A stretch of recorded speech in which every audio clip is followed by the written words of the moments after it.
Hi, I'm Ashley Hawkins, and I am the manga librarian. And today we're going to talk about what I've been reading this week. So let's go ahead and jump into it. So, also, I wanted to just. I am wearing Lolita today, so I'm trying to ease back into like wearing normal human clothes, you know, post pandemic. And yeah, this is my Violet Fane shoujo manga dress. So I'm doing like a casual cord, so I don't have anything on my head, and I didn't do anything with my hair. I don't have a wig. I don't have a lot of like full on cord stuff, but I went kind of casual. But yeah, I'm I'm happy because this is like kind of a dream dress for obvious reasons. It's a Lolita dress that features shoujo manga all over it, so I'm excited. So anyway, let's go ahead and talk about what I read this week. So I've read a bit this week. I haven't read as much as I read last week for obvious reasons. I'm not on spring break. I am busy. In fact, I've got a lot going on today. But I'm dressed for something else, so I thought I would, you know, if I'm already all dressed up, I'll go ahead and record my what am I reading this week video. So let's talk about what I'm reading this week. So actually this week I read a lot of galleys. Because I remembered that I have a NetGalley account and that there were a bunch of things that are coming out within like the next week that I needed to read before they get archived. And then I would have to buy them, and a lot of them are things that actually I'll be buying for the library, so I would have had to wait for a while to read them. So let's get into it. I guess we'll start off though with my Bookwalker reads, which is really just one series, and then we'll talk about what's on my NetGalley shelf. So let's get into this. So the only series I read this week on Bookwalker is a series that I was recommended once again by Mama Loves Manga. Aisha actually explicitly told me in a tweet that I needed to read this. So I did, and she was right once again. I love this manga. It's so good. It's definitely more of an adult manga for various reasons.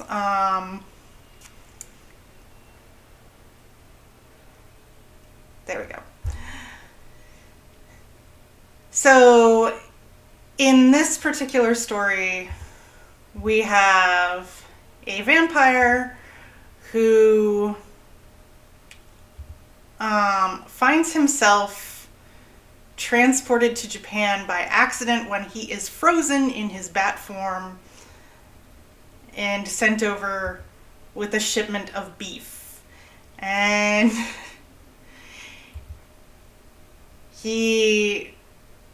once he thaws out, he transforms back into his more human form, and he is very much it's sort of a fish out of water tale, as well as being sort of a supernatural comedy.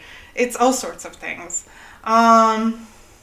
So through various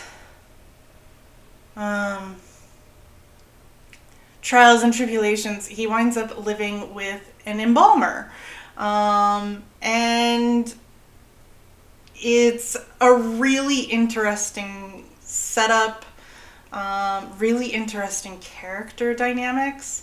You've never quite seen a vampire who is characterized this way. He's actually very endearing and sweet and kind of goofy and a little bit, he's a himbo is probably the best way to put it. He's a total himbo. And it's so funny, so much fun to read. I'm really interested to see how the story pans out. The relationships between the characters are really interesting. I don't want to go too deep into it because I feel like you should read it. You should definitely read it. There are great gags throughout, but also there's kind of a serious storyline that's being set up. So this is definitely something worth reading. I would definitely get this for a public library. I think it'll circulate really well. The art's really excellent. Yeah, I highly recommend it. The book kind of sells itself. I was already eyeing it, but I've been buying so much manga lately and other things, and we're now trying to not spend money. So I was like trying not to, but like I said, I got that push. And like I said, she's always, I'm telling you, you've got to follow, if you want specific recommendations, you've got to follow Mama Loves Manga, because she just knows. She knows what the good stuff is. So, like I said, it's very funny. Just such a good read. It was worth, I mean, on Bookwalker, it's $7.50 a volume. If you want physical volumes, it's going to cost you a little bit more, but I think if you're somebody who collects physical volumes, this is well worth your while. So it was worth the $15 for me to get the 2 volumes, and I got my coin kickback. So, because there's coin back on, I think, on the first volume if you buy it on Bookwalker. So, yeah, it was. This was such a good read. I can't wait for volume 3. I was like actively looking like, is it up for pre-order yet? Obviously it's not. I think volume 2 just came out. Yeah, I'm this is definitely a series I'm gonna stay on top of. So that's really it though for what I've been reading on Bookwalker. So let's jump over to NetGalley, and I'm gonna jump right into one of my favorite books I've read this week. This is a book that I will absolutely 100% be getting from my library. I'm going to be recommending this up and down to everyone I can. This is a manga to keep your eye on. So this is called Boys Run the Riot by Kato Gaku. Sorry. And this is a very interesting manga because this is own voices. So this is a manga about a trans teen written by a trans man, by a trans mangaka. And it is unlike anything else we've seen localized. So it's unlike anything that I've read because it has such an authenticity to it and such a heart to it. I just highly, highly recommend this book. It doesn't come out until May. If you have access to NetGalley, I absolutely recommend that you get on there and request this. I have auto approval from Kodansha at this point. They also, I really like their galleys because you can actually read them without a huge watermark, They just do the social embedding into the PDFs. So you can actually read it and actually see the art and everything. Viz does the giant watermark, which is annoying, but I live with it. But yeah, this is really excellent. The main plot line is that there are these.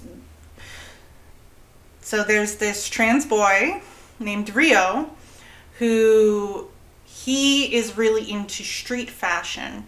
And he feels very trapped in his daily life where he still has to wear his female uniform and feels a lot of anxiety pertaining to things that have happened in the past because of his gender identity and the gender dysphoria that he feels because he can't freely express his gender. But he meets this student who basically is a guy who's been held back, but they actually really connect on their mutual love of street fashion. And this guy winds up being the first person to really accept Rio and to really say, like, hey, I see you. And also says things like, listen, I can't possibly understand your experience, but you need to kind of express to me when you're feeling hurt, when you actually, there's a lot of like, they really are learning to communicate with each other about, these things and be open with each other. And they start a business together. And in starting their business, they're actually kind of enabling other students in their school to more freely express themselves as well, is what we're starting to see by the end of the first volume. So I think it's a really great setup for a story. I'm really, really excited to see what happens in volume 2.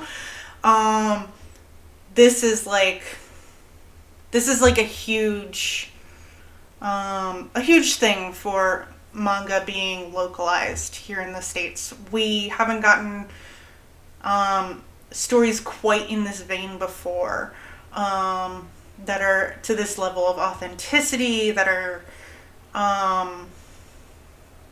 quite so genuine.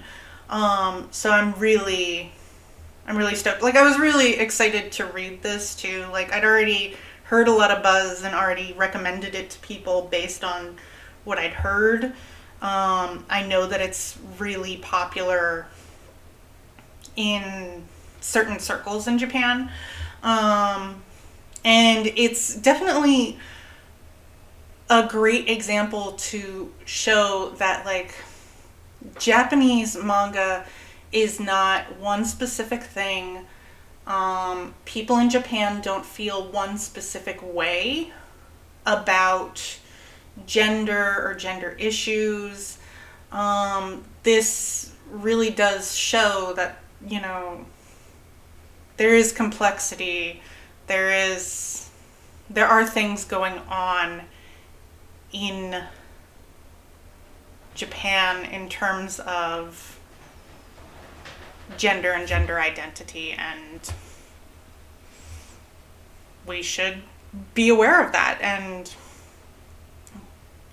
this was written by a Japanese person. This is not an American putting their spin on, or a Western person putting their spin on what Japan should be like, or how they should do things. This is from their perspective. So that's always really important, especially nowadays, because there are certain fans of anime and manga who claim that there's a lot of westernization whenever there are more progressive ideals expressed in certain works. This is a work that is completely itself. So, yeah, this one was really great. I really I really, really love this. I'm going to recommend this to people who aren't even into manga. I think it has an appeal just in general to anyone who is interested in graphic novels about LGBTQ issues. So this was like my big recommendation from this week. The next one that I really, really loved and was really surprised that I loved it as much as I did is She's My Knight by Saiso. It's another Kodansha title. The only thing I'm worried about is these are Kodansha titles, so I have a feeling there's a good chance, like there's a 50-50 chance they're not going to wind up on Overdrive, and that makes me nervous because I would really like these to be on Overdrive, especially Boys Run the Riot. LGBTQ plus titles just circulate way better in digital format. I think it's just students feel more secure checking them out that way. So I'm a little worried about that, but I'll still buy them in physical format. We'll be back in the physical library in September, so either way I'll be getting these. This title was a lot of fun. In a lot of ways, it really, even though it is in no way the same as Ouran High School Host Club, which is one of my favorite manga of all time, if you've read my blog, there are certain things that really remind me of it. I think it's the female main character reminds me a lot of Haruhi Fujioka. In a really good way. So this title is fixated on the male protagonist, Haruma, who he is the guy who's always been super popular and, you know, always been the ladies' man, always been the charmer. But then he meets Yuki Mogami, who is this first off, she's tall, she's very cool, she's very, she has this sort of princely vibe, and you know, all of a sudden she's the one getting all of the attention that he used to get. And he claims that that's what drives him crazy about her, but it becomes very clear that he's actually got this huge crush on her. And they have this just really great dynamic of, it's kind of a gender flipped shoujo where and they make fun of this even in the manga, where she is the typical shoujo manga hero and he has kind of taken on the role of a shoujo manga heroine. And so it's playing a lot with tropes of shoujo manga and makes a lot of jokes about it, and also manages to have an authenticity where you're actually caring about the relationship between the characters. And both characters are really adorable. You actually really care about them quite a bit. I really loved it. I really loved the art. I just was really enjoying reading this. With all of these, I kind of live tweeted my impressions on Twitter. And with this one, I think I took the most screenshots because I was just really enjoying a lot of the gags and the jokes in this one, and I just wanted to share with other people. This one's getting published relatively soon. It's getting published, it is published. I'm sorry. It was published March 30th, so it's out. You can go buy it.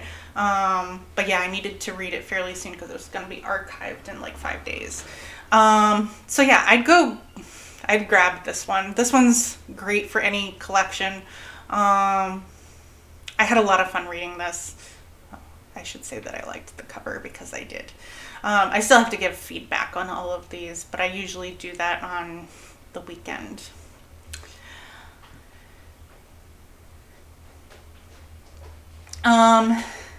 Next is a manga that I didn't finish. So I'm not going to talk about it too much. This is The Dawn of the Witch. It's another Kodansha title by Kakeru Kobashiri and Tatsuo. I couldn't read this. It just was a bit too fan servicey, a bit too objectifying of women. Also, just a bit too stereotypical. It's honestly just the same boring fantasy stuff as always. And, there's a character that's supposedly very old, but she looks like a 12-year-old, and you constantly see her crotch. And there's another character who has an enormous chest, and those seem to be their defining features. And I just could not get through it. I got through one chapter and I finally said, I can't do this. Like, even the headmaster is called Albus. It's just, there's not, I felt like there was nothing original in this. And I just feel like a lot of the time things just get brought over for aesthetic purposes. Well, not even aesthetics, because the aesthetics, well, it is an aesthetic, it's not an aesthetic that I like. I don't like the aesthetic of, pervy stuff. But it is an aesthetic. And just, I don't know, I felt like the writing was really weak, and I just not into this. So it's not one I can really recommend. It's not one I would buy. I feel like there are other titles that do similar things more effectively. So that's really it. I can't say much more about this one. And finally, I read volume 5 of Way of the House Husband. I am a huge fan of this series. I'm not going to talk too much because I think I've talked about this before. Also, this is a mega popular series. I don't need to talk about it too much. You should have this already on your shelf. If you're a librarian or a collector, you should have this. This is absolutely a must-have series. It is so well done. It's so funny. It's just such a good series. By far one of my favorites. I absolutely jump on this. I was so excited that they were giving away a galley. I was like, are you kidding me? Volume 5 just keeps up with previous volumes. The jokes are still great. The characters are wonderful. I love this series. Highly recommend it. Please buy it. In whatever capacity that you are purchasing. So, that's really it. That's what I read this week. I can recommend almost all of it with the exception of oh god, I can't even remember the title of it. That's like how little of an impression it left on me. The witch one. But yeah, I can say like I had a pretty good reading week, and a bunch of them aren't even out yet. So yeah, that's really it for this week. I have to get ready for my next thing. I will see you in the next video, which should be my video on the genre of magical girl manga and anime. So look forward to that. I will see you in the next one.